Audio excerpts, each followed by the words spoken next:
Our chapter number 11, conic sections, is continued. Today is the last point. Okay? Last time हमने ellipse देखा था, ellipse. आज हम पहुंच चुके हैं हाइपरबोला. ओके? अब जैसे ellipse में जो बातें हमने समझी थी, वैसे ही कुछ रिलेटेड यहाँ पर हाइपरबोला में है. ओके? अगर मान लो कि अगर सोचा जाए तो इससे आगे हमने जो इलिप्स देखा था इस तरह से हमारा उसका शेप जो था वो ओवल शेप हमें दिख रहा था ऐसे. ओके, अगर मान लो इसको बीच में से कट कर दिया जाए, ओके, और उसको इस तरह से उल्टा घुमा दिया जाए तो क्या बन जाएगा? Yes, it is a hyperbola.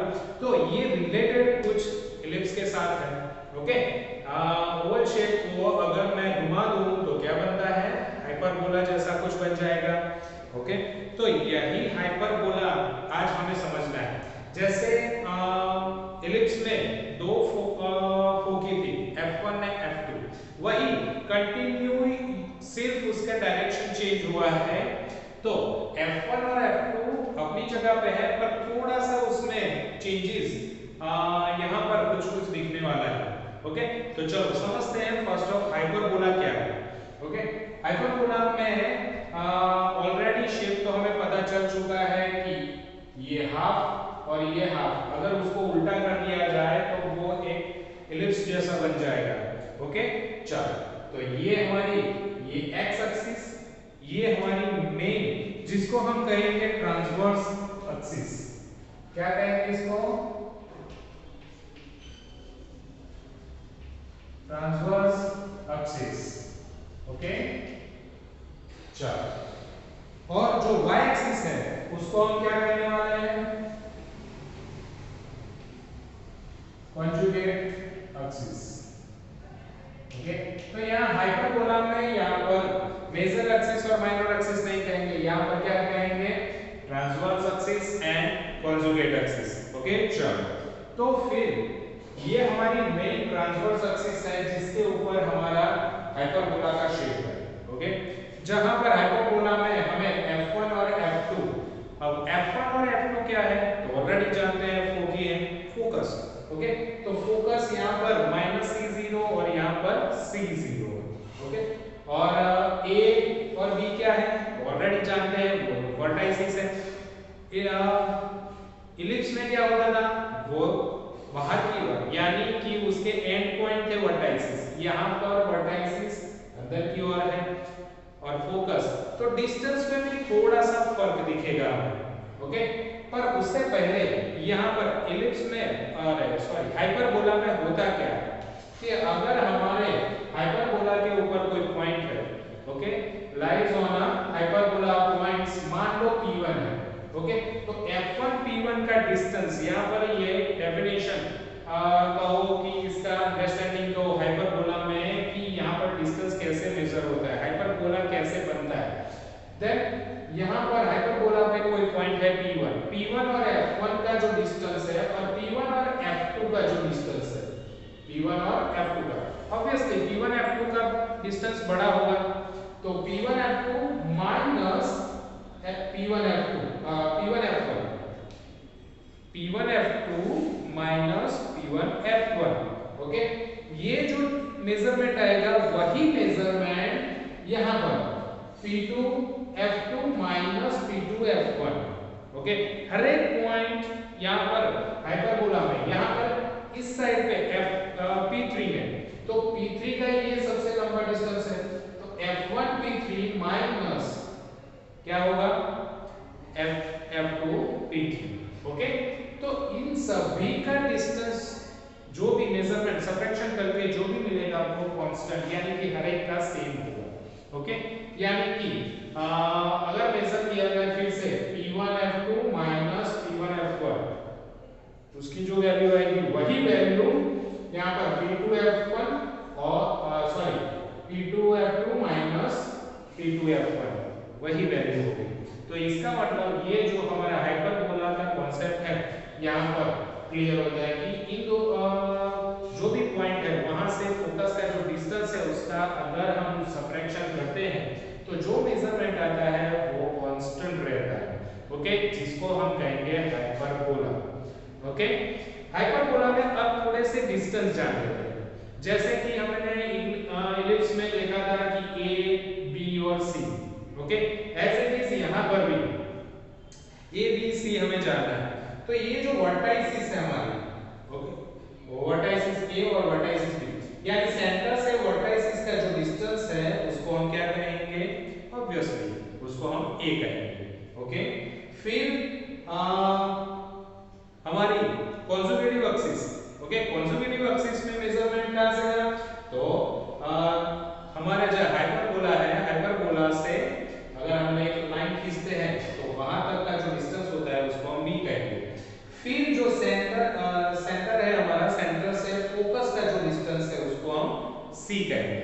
और ऑब्वियसली जैसे इन तीनों का रिलेशन इलिप्स में हमने देखा था a square is equal to b square plus c square, वैसे ही यहाँ पर भी इन तीनों का एक रिलेशन है। क्या रिलेशन है देखते हैं कि यहाँ पर लिखता हूँ मैं a square plus b square is equal to c square। यहाँ पर हमारा इक्वेशन क्या बनेगा? अगर देखा जाए तो तीनों का रिलेशन मिलाते हुए इलिप्स में क्या था? इलिप्स में था a square is equal to b square plus c square। यहाँ पर क्या है? a square plus b square is equal to c square। तो ये बात हमें याद रखनी है। ओके, चलते हैं आगे। Let's eccentricity. इसेंट्रिसिटी क्या कहती है? तो एज इट इज उसकी फॉर्मूला में कोई फर्क नहीं है। इसेंट्रिसिटी इज इक्वल टू क्या है? c by a है। पर वहां पर c का जो आंसर था 0 less than equal to c less than equal to 1। Okay, तो इसका मतलब c का आंसर इलिप्स में 1 से कम आ सकता था, पर यहाँ पर कभी भी ओके नेवर c का answer never be less than 1। Okay, c never less than 1, c always greater than 1। Okay, यहाँ पर ऊपर न्यूमरेटर में नंबर बड़ा ही होगा, a का नंबर छोटा ही होगा। अगर यहाँ पर देखा जाए तो c का डिस्टेंस बड़ा ही होगा और a का डिस्टेंस c से छोटा ही होगा। तो eccentricity is equal to c by a। Okay, फिर आता है जो एक्चुअल में जहां से हम कैलकुलेशन करते हैं वो है हमारा standard equation of hyperbola. Okay, अगर मान लो कि ये ट्रांसवर्सल एक्सिस पे है, ट्रांसवर्सल एक्सिस पे है हमारा हाइपरबोला। ओके, तो फिर यहाँ पर इक्वेशन क्या बनेगा? x square upon a square is minus y square upon b square is equal to 1। वहां पर क्या था? प्लस था, यहाँ पर क्या है? माइनस है। ओके, और दूसरी चीज कि अगर वो हमारे मेन ट्रांसवर्सल एक्सिस यानी y एक्सिस पे है, अगर हमारा हाइपरबोला y एक्सिस पे है तो फिर सिर्फ चेंजेस क्या होगा? y स्क्वायर यहाँ पर आ जाएगा, x स्क्वायर यहाँ पर आ जाएगा। देख सकते हैं y square upon a square minus x square upon b square is equal to 1। बस इतना ही सब फर्क है। पर यहाँ पर माइनस याद रखना है, फर्क कुछ नहीं है। एलिप्स की फार्मूला और यहाँ की फार्मूला दोनों सेम है। वहां पर छोटा सा फर्क था, यहाँ पर x और y का फर्क। ओके, और लास्ट हमारा है latus rectums. Okay, length of the latus rectum is equal to b square upon a। Already वहां पर भी यही फार्मूला थी। तो ये था बेसिक कांसेप्ट। अगर ये समझ में आ गया तो हाइपरबोला और उसके सम्स अब बहुत इजी तरीके से लिख सकते हैं। ओके, यहाँ पर a b c, a का डिस्टेंस छोटा होगा, c का डिस्टेंस यहाँ पर बड़ा होगा। ओके, और b का डिस्टेंस हमारी कॉन्जुगेटिव एक्सिस पे आ जाएगा। as this eccentricity is equal to c by okay, और ये स्टैंडर्ड फार्मूला सबसे इंपॉर्टेंट है, x square upon a square minus y square upon b square is equal to 1 and y square upon a square minus x square upon a square is y square upon x square upon b square is equal to 1। Okay, और length of the latus rectum 2b square by a। Clear? चलो, तो ये इन बातों को लेके हम क्या करने वाले हैं? अब सम्स गिनने वाले हैं। चलो देखते हैं तो उसके एग्जांपल्स। एग्जांपल नंबर 14 क्या कह रहा है? Example number 14, find the coordinates of the foci and vertices, the eccentricity, the length of the latus rectums. Okay, last time हमने हाइपरबोला में जैसे गिना था वैसे पर जो हमारी यहाँ पर हाइपरबोला की जो इंफॉर्मेशन है उसके साथ। ओके, फॉर एग्जांपल नंबर 14, उसमें फर्स्ट ऑफ दो इक्वेशन दिए हैं, दो इक्वेशन हमें सॉल्व करने हैं। फर्स्ट इक्वेशन दिया है x² upon 9 minus y² upon 16 is equal to 1। Okay okay students, इसको हम कंपेयर किसके साथ करेंगे? अगर देखा जाए तो ऊपर x² और y² यही हमारा डिफरेंस है।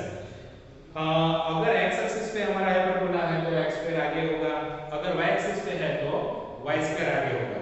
ओके, तो ये कंपेयर हम किसके साथ करेंगे यहाँ पर? Then x² upon a² minus y² upon b² is equal to 1। Okay, तो ऑलरेडी a और b हम कंपेयर कर सकते हैं। Then a² is equal to 9 and b² is equal to 16। Then a is equal to 3 and b is equal to 4। Okay, a और b मिल गया। हमारा इक्वेशन यहाँ पर क्या है? a² plus b², okay, is equal to c² है।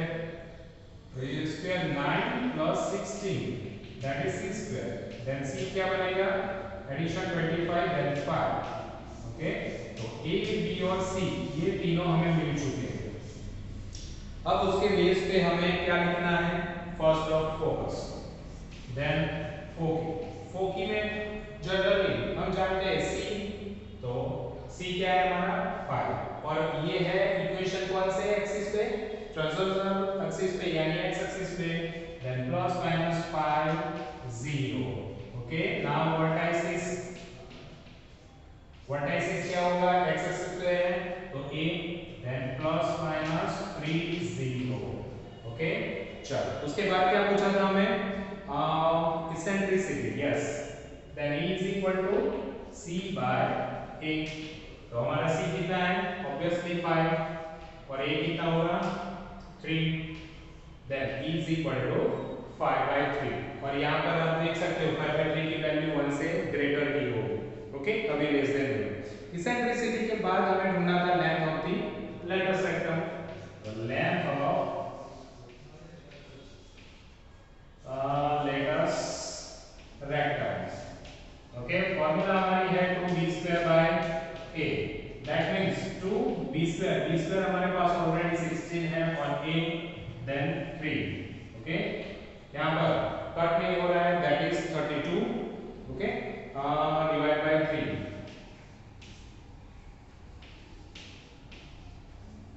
That is our length of the latus rectum. Second equation यहाँ पर भी दिया है तो वो भी देख लेते हैं। वो इक्वेशन है y² minus 16x² is equal to 16, है ना? चलो, तो यहाँ पर अब हमें इसको भी कंपेयर करना है x² y² के इक्वेशन से, पर उसके लिए लास्ट में क्या चाहिए? c ऑलवेज 1 चाहिए। ओके, तो हम क्या करेंगे? कांस्टेंट हमारा 1 होना चाहिए, तो 16 से डिवाइड कर देते हैं। y² by 16 minus x² by 1 is equal to 1। Okay, चलो पूरे इक्वेशन को मैंने 16 से डिवाइड कर दिया। तो यहाँ पर कंपेयर करें, अब y² है तो b² किससे हम कंपेयर करेंगे इसको? Then y² by b² sorry a² minus x² by b² is equal to 1। सिर्फ चेंज x और y ही होंगे। Okay, then a² is equal to 16 और b² is equal to 1। Then a is equal to क्या हो जाएगा? Then 4 and b is equal to 1। चलो ये दो मिल चुके हैं, इसके बेस पे हम c ढूंढ सकते हैं। Then a² plus b² is equal to c²। अगर देखा जाए तो c² इज इक्वल टू क्या आएगा?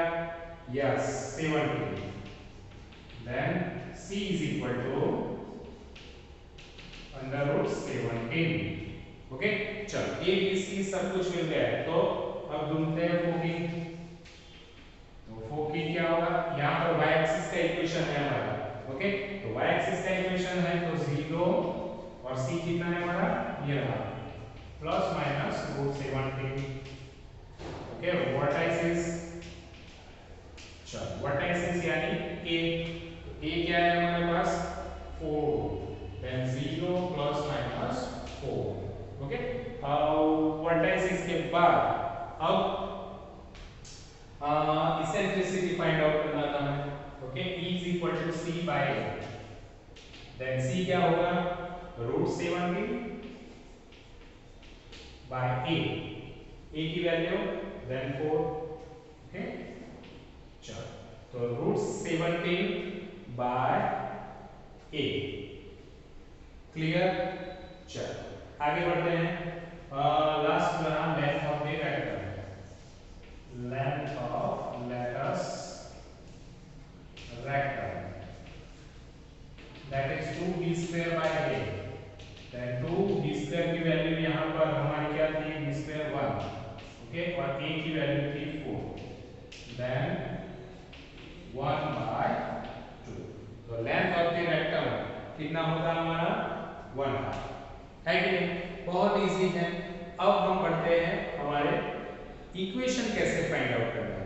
ओके, चलते हैं next example, example number 15। Okay, example number 15 क्या कहता है, find the equation of the hyperbola with the foci. Okay, चलो देन फोकी दी है हमें 0 ± 3। ओके ना, एंड वर्टाइसिस 0, वर्टाइसिस दी है हमें 0 ± √11/2। ओके, चलो ±√11/2। यहाँ पर ये फोकी, फोकी से हमें क्या मिल जाएगा, देन C3। ओके, और वर्टाइसिस से A मिल जाएगा, देन A = √11/2। उससे हम क्या ढूंढ लेंगे, B, A और C से, then A² + B² = C²। Okay, now A² √11/2 whole square plus B² = C² यानी 3²। ओके, यहाँ पर 11/4 प्लस B² = 9, ये इस तरफ चला जाएगा, B² = 9 - 11/4। ओके, यहाँ पर एलसीएम ले लेते हैं, 36 - 11/4, आंसर क्या रहेगा यहाँ पर 25/4, दैट इज B²। तो इसका आंसर B = स्क्वायर निकल जाएगा, देन 5/2। ओके, चलो B मिल गया। अब इसके बेस पे हम इक्वेशन बनाएंगे। यहाँ पर y एक्सिस का इक्वेशन है, तो y² नीचे क्या आएगा, A², A हमारा क्या आएगा, A² यानी 11/4।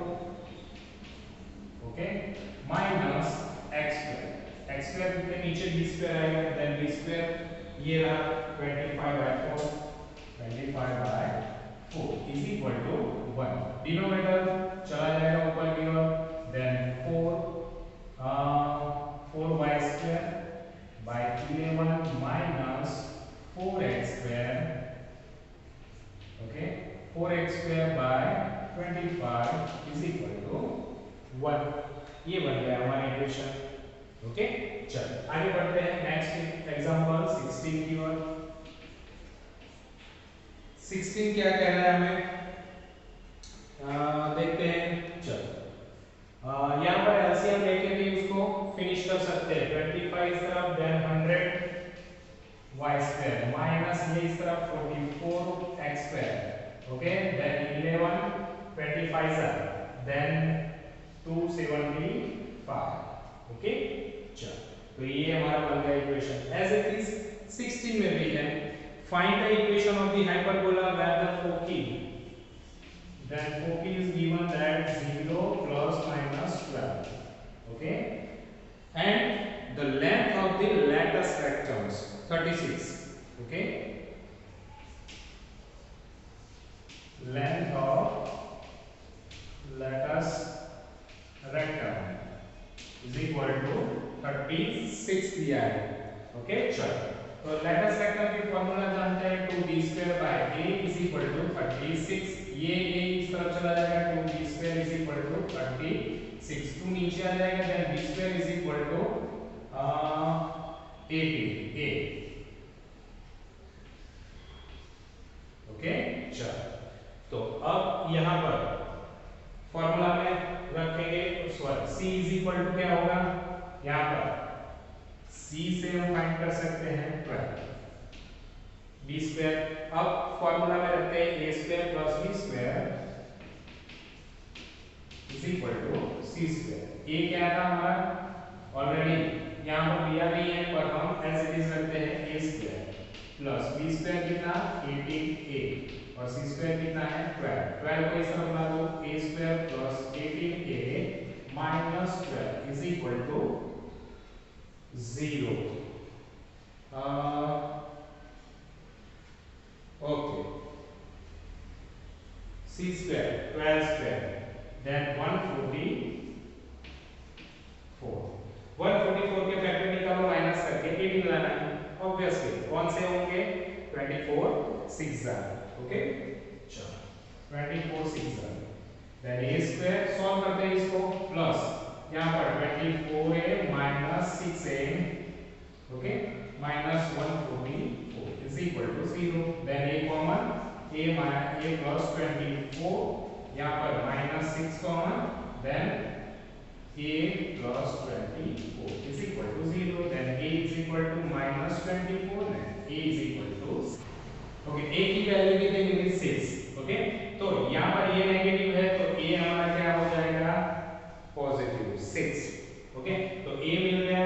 देन b की वैल्यू यहाँ पर 18 6 का 108 आ गई ओके, और c की वैल्यू तो ऑलरेडी 12 थी। चलो तो फिर हमारा यहाँ पर इक्वेशन बनाते हैं, इक्वेशन क्या होगा हमारा then y square upon a square यानी 36 minus x square upon b square, b क्या नंबर है b square is equal to 108 okay is equal to 1। LCM ले लेंगे 36 और 108 का तो 108 और यहाँ पर 3 से 3y square minus x square is equal to 108, LCM इस तरफ 108, तो ये रहा हमारा इक्वेशन 108 ओके। तो यहाँ पर आपने देखा कि कितने इजी तरीके से हम सम गिन सकते हैं ओके। तो ऐसी ही इजी एक्सरसाइज आपके पास रेडी है हाइपरबोला की एक्सरसाइज 11.4, तो फटाफट उसको स्टार्ट करो और फिनिश करो ओके स्टूडेंट्स, बाय बाय।